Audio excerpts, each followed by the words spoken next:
सभी को नमस्कार। आज हम सप्लाई चेन मैनेजमेंट की नेक्स्ट वीडियो के साथ हैं, तो आइए स्टार्ट करते हैं। आज का हमारा टॉपिक है supply chain as value delivery system. तो सबसे पहले समझते हैं कि वैल्यू सिस्टम क्या होता है। देखिए, value system includes the value chains of firm supplier, the firm itself, the firms distribution channels and the firms buyers. पहले एक बात समझ लीजिए कि चाहे आप किसी सेल्स ऑर्गेनाइजेशन में काम करें, किसी फैक्ट्री में काम करें, किसी रिसर्च एंड डेवलपमेंट लैब में काम करें, आप एक डिलीवरी वैल्यू सिस्टम के पार्ट हैं। आप कस्टमर्स को वैल्यू देना चाहते हैं and this end to end system that collaborates to the deliver value to the customer is called value delivery system. तो यानी जो वैल्यू डिलीवरी सिस्टम होता है, it is a part of supply chain of a company, जहाँ पे direct participants involve होते हैं, like producers हैं, डिस्ट्रीब्यूटर्स हैं, मार्केटिंग चैनल्स हैं, कस्टमर सर्विस है। And to add value to the organisation, the company must be doing more for its customers than simply carrying out the face value of the activities. Otherwise क्या हो जाएगा, customers switch over कर जाएंगे, भाग जाएंगे। और value chain एक ऐसी प्रोसेस होती है जहाँ पे कंपनी ऐड करती है value to raw material to produce product sold to the customers. अब now the question crops up कि how can we add value to the product, how can we retain our customers, how can we manage our system efficiently। तो इसके लिए हम क्या कर सकते हैं, we can expand product offerings। हम अपने जो products हैं उनको शेल्फ पे टाइमली रेडी कर सकते हैं so that they are not delay। इसके साथ साथ we should improve customisation capabilities. हमको अपने नंबर ऑफ़ सप्लायर्स को रिड्यूस कर देना चाहिए, हमारी जो ट्रांसपोर्टेशन कॉस्ट है उसको ठीक से मैनेज करना चाहिए। इसके साथ साथ जो लेबर कॉस्ट है उसको कंट्रोल करें और अपनी जो इन्वेंट्री उसको इतनी अच्छे से मैनेज कर सकें ताकि हमारी जो कॉस्ट कटिंग हो जाए और कस्टमर को अच्छी वैल्यू मिल सके। Next is supply chain and the value delivery network. Supply chain partners, they are divided into two, upstream and downstream partners। सबसे पहले upstream partners समझते हैं।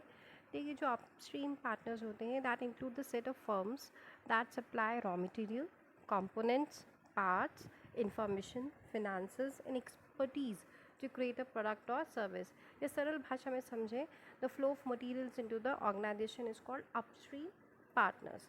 दूसरा है डाउनस्ट्रीम पार्टनर्स।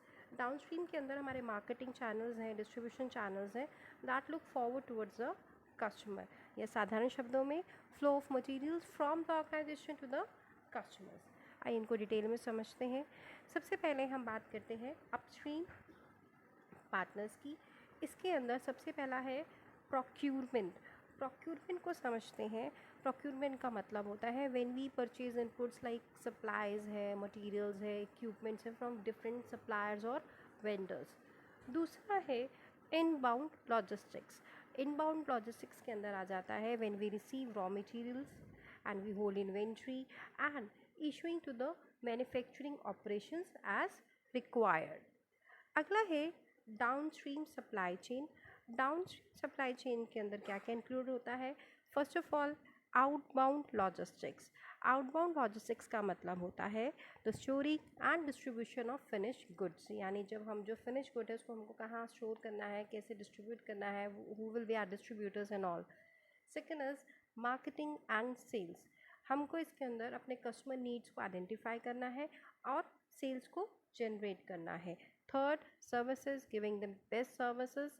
तो इससे हमें ये पता चला कि जो प्रोक्यूरमेंट और मार्केटिंग और सेल्स है, they do not themselves involve any movement of goods, but these activities initiate the flow of raw materials, components and finished products, so need to be included as a part of supply chain management। तो इससे हमें ये समझ में आया कि जब हमारी जो सप्लाई चेन मैनेजमेंट इफ़ेक्टिव होगी तो इससे हमें जो इंटीग्रेशन है, मैनेजिंग द सोर्सिंग है, flow and control of materials है, वो इफ़ेक्टिव हो जाएगा। दूसरा, अगर हमारी सप्लाई चेन मैनेजमेंट अच्छी होगी तो it converts the covers the flow of materials suppliers through to the customers. तीसरा, जो हमारा सिंक्राइजेशन है मटेरियल का, जो हमने रिसीव किया है, हमने उसको कैसे प्रोसेस करना है, कस्टमर्स तक कैसे डिस्पैच करना है, वो सब सिंक्राइजेशन हमारा हो जाएगा। And last but not the least is simultaneously achieving good levels of customer service and how we can reduce the cost for the company. तो इससे हमें पता चलता है कि किस प्रकार से जो वैल्यू डिलीवरी नेटवर्क है, यानी जहाँ पर हमने जितने भी प्रोड्यूसर्स हैं, डिस्ट्रीब्यूटर्स हैं, मार्केटिंग चैनल्स हैं, कस्टमर सर्विसेज हैं, उनको किस प्रकार से यूज़ करना है ताकि हमारी जो वैल्यू है that could be deliver to the customer.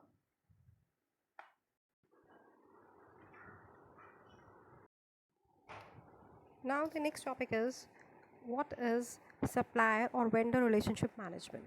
तो before we cover the topic we should know the meaning of what is a vendor. Vendor होता क्या है? तो vendor एक पार्टी होती है सप्लाई चेन में जो कि गुड्स और सर्विसेज अवेलेबल कराती है कंपनीज़ को या कंज्यूमर्स को। तो साधारण शब्दों में एक ऐसी एंटिटी जिसको हम पे करते हैं for the goods that are provided rather than manufacturer of goods itself. Now the question arises, is there any need to maintain good relations with the vendor? Of course, yes. देखिए जो हमारी supply chain management होती है उसका एक integral part vendors होता है, और अगर हम अपने वेंडर्स के साथ अपने रिलेशंस ठीक से मेंटेन नहीं करेंगे because it helps in procurement operations and project management, तो अगर हमारे उसके रिलेशंस अच्छे नहीं होंगे, पॉजिटिव नहीं होंगे, तो हमारी जो पूरी सप्लाई चेन है दैट कुड बी इफेक्टिव। तो आइए समझते हैं जो सप्लायर रिलेशन मैनेजमेंट है यानी जो वेंडर रिलेशन मैनेजमेंट है, it refers to interactive with and managing third party vendors that provide goods, materials and services to the organisation. देखिए जो वेंडर मैनेजमेंट होती है it is a process in SCM that helps to reduce cost.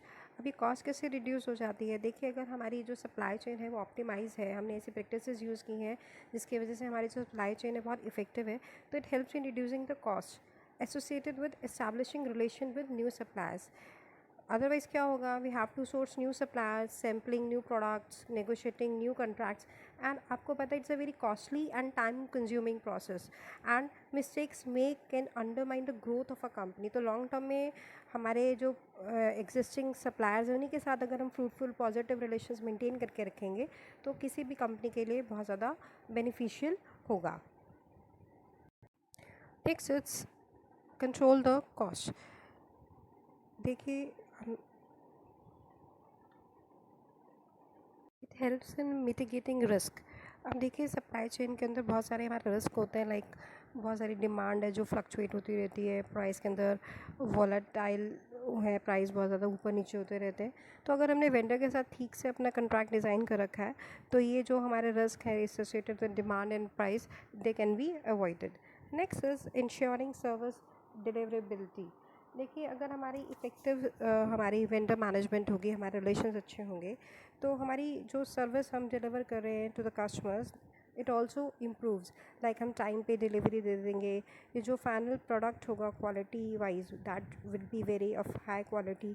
इसके साथ साथ there will be time for complaint resolutions and moreover findings from supplier quality assessments. Next is increase value of vendor relationship. देखिए किसी भी company है उसका जो primary goal होता है is to help the organisation get the most value for the money.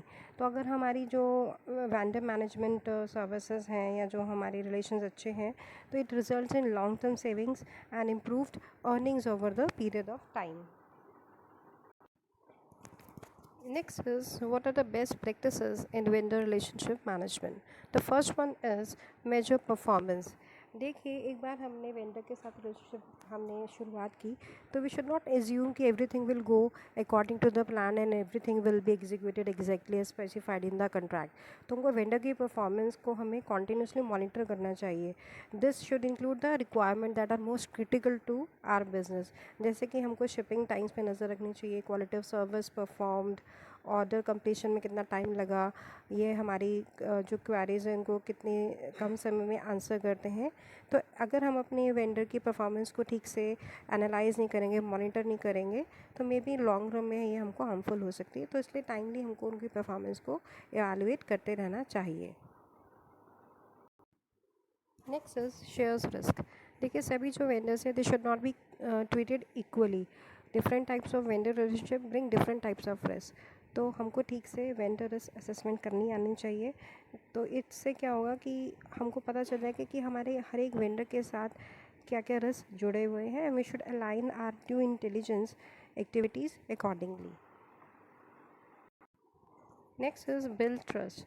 अगर हमारे वेंडर के साथ एक अच्छे संबंध होंगे तो that would be investment for both of the parties, like हमारे लिए भी अच्छा है और वेंडर के लिए भी अच्छा है। तो ये एक ऐसा कंसिस्टेंट प्रोसेस है जहाँ पे हमें कॉन्टीन्यूसली अपनी परफॉर्मेंस को इवैल्यूएट करना है, कॉस्ट को इवैल्यूएट करना है, रिस्क और कंप्लाइंसेस को। This is where the relationship can blossom and provide tremendous value और fall flat and lead to big problems. तो हमको अपने जो वेंडर रिलेशंस हैं उनको नर्चर करना चाहिए to get the most value from them. Next is minimise price volatility. देखिए, जब हम कंट्रैक्ट बनाते हैं तो हमको सारी टर्म्स एंड कंडीशंस अपने वेंडर के साथ पहले से ही क्लियर करनी चाहिए कि अगर प्राइस के अंदर कुछ वॉलेटिलिटी हुई तो क्या टर्म्स एंड कंडीशंस होंगी। और इसके साथ साथ कंट्रैक्ट के अंदर हमें ये भी मेंशन कर देना चाहिए what could be the cost of service और प्रोडक्ट्स, पेमेंट शेड्यूल कैसे होंगे और लेट पेमेंट पेनल्टीज़ के बारे में क्या टर्म्स एंड कंडीशंस हैं। Last but not the least is increase efficiency. अगर हमारे वेंडर रिलेशनशिप मैनेजमेंट बहुत अच्छा होगा तो हमारी जो कॉस्ट होती है, लाइक ट्रांसपोर्टेशन कॉस्ट है, लेबर कॉस्ट है, इन्वेंट्री मैनेजमेंट कॉस्ट है, वो हम कम कर सकते हैं और अपने कस्टमर्स को बेस्ट क्वालिटी प्रोडक्ट्स देकर एफिशिएंसी को इम्प्रूव कर सकते हैं। तो आई होप आपको ये टॉपिक समझ में आ गया होगा। In case of any doubt please free to ask. Thank you.